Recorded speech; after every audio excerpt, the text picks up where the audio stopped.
Please like, subscribe and share করুন আপনাদের channel.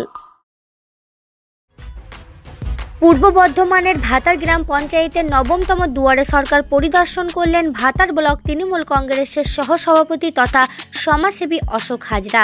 সঙ্গে ছিলেন ভাতার গ্রাম পঞ্চায়েতের প্রধান সহ অন্যান্যরা। এবং অসুবিধার খোঁজ খবর তারা নিচ্ছেন। আমরা সরাসরি কিন্তু আমরা সেই ছবি কিন্তু আমরা 7 দিন সংবাদের পর্দায় আমরা কিন্তু এদিন বিভিন্ন প্রকল্পে মানুষের সঙ্গে কথা বলার পাশাপাশি প্রকল্প পেতে যাতে কেউ সমস্যায় না পড়ে তার তদারকি করা ও নিজের সরজমিনে মানুষের পাশে থাকলেন সমাজসেবী অশোক হাজরা।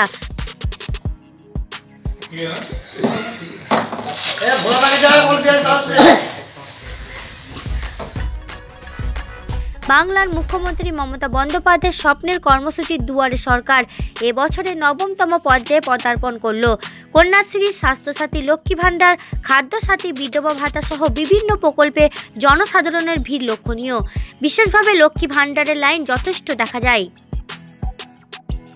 বার্ধক্য ভাতা থেকে শুরু করে লক্ষ্মী ভাণ্ডার সহ কন্যাশ্রী, রূপশ্রী এবং অন্যান্য প্রকল্পের সুবিধা নেওয়ার জন্য ভাতারের মহাপ্রভুতলায় এদিন রক্তদান শিবিরের আয়োজন করা হয়। রক্তদান জীবনদান, সেই লক্ষ্যে অগণিত যুবক থেকে প্রমিলা বাহিনীরা রক্তদানে যোগদান করেন। তো তোমাদের মাথায় এলো এটা মানুষের সহায়তা করার জন্য। মানুষের সহায়তা করার জন্য সকাল থেকে তাও কতজন ফর্ম ফিল আপ করলে তুমি? অনেকজন হয়ে গেছে। মূলত কি কি ফর্ম ফিল আপ করলে? বার্ধক্য ভাতা, বিধবা ভাতা, যেরকম স্বাস্থ্যসাথী, কৃষক বন্ধু। শুধু মানুষের পাশে দাঁড়ানোর জন্য, মানুষের সহায়তা করার জন্য। আমরা স্টুডেন্ট, আমাদের এক্সপিরিয়েন্সও বাড়বে। ফার্স্টে নিজেদেরও দরকার, জ্ঞানও সমৃদ্ধ হবে, মানুষের সঙ্গে আলাপ। ফর্ম ফিল আপ করতে পারছি না, তাদের ফিল আপ করে দিচ্ছ। এই যে চিন্তাটা তোমার মাথায় কি করে এলো? কিছু আমাদের চিন্তা নেই, শুধুমাত্র আমাদের এবং মানুষের পাশে থাকার জন্য তোমাদের মূল উদ্দেশ্য। আপনার পরিবারে যারা আছে, সরকারি যে বিভিন্ন প্রকল্প যেগুলো আছে তারা সব পায়, সব ধরনের সুবিধা পায়। তো আজকে আপনি এটা এই প্রথমবার আজকে জমা দিলেন।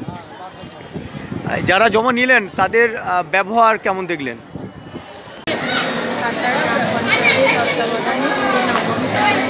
সরকারি ভাতায় গার্লস হাই স্কুল অনুষ্ঠিত হয়েছে। এখানে প্রচণ্ড মানুষের সাড়া পেয়েছি আমরা। মানুষ এখানে আসছে একই ছাদের তলায়, যে একই কোনো সুবিধা মানুষ আমাদের যে দিয়েছে মাননীয় মুখ্যমন্ত্রী, আজকে দুয়ারে সরকার এনে এত মানুষের সুবিধা এনে দিয়েছেন যে এখানে মানুষ প্রচণ্ডভাবে উৎসাহিত হয়ে এখানে এসে মানুষ যে সুযোগ সুবিধা পাচ্ছে বা এখান থেকে মানুষ উপকৃত হচ্ছে, তার জন্য মানুষের যে সাধারণ মানুষের প্রবলেম হচ্ছে প্রত্যেকটা ডিপার্টমেন্টে এসে সব কিছুই সুবিধার সুযোগ পাচ্ছে। এই দুয়ারে সরকার হওয়া আমাদের দিদিমণির স্বপ্নের প্রকল্প বলেই চলে এবং সাধারণ মানুষ যাতে আজকে মানুষের ঢল আমরা দেখতে পাচ্ছেন, দুহাত ভরে মানুষ এসছে। আমাদের প্রধান সাহেব এসছেন, আমাদের বিশিষ্ট সমাজসেবক, আমাদের ভাতার ব্লকের সহসভাপতি মাননীয় অশোক হাজরা মহাশয়, উনি সকাল থেকে আমাদের টাইম দিয়েছেন, অক্লান্ত পরিশ্রম করেছে, এখনও মানুষের পাশে আছে। যার আমাদের যেমন ক্যাম্পও বসেছে, মানুষ যাতে ফর্ম ফিল আপে কোনো অসুবিধা না হয় সেরকম আমাদের টিমও আমাদের সাজিয়ে নিয়েছে। মানুষ স্বতঃস্ফূর্তভাবে পরিষেবা পাচ্ছে। পাশাপাশি আজকে দেখলাম রক্তদান শিবিরের একটা আয়োজন করা হয়েছে। ওটা কোন ব্যক্তি কী ভাবনা থেকে করা হয়েছে? ওটা দেখুন, মানুষের আজকে রক্তদান একটা মহৎ উদ্যোগ। রক্তদানের মানুষের রক্তের মধ্যে মানুষের জীবন বাঁচে। এক ফোঁটা রক্তের জন্য অনেক কিছু দুর্ঘটনা মানুষের ঘটে যায়।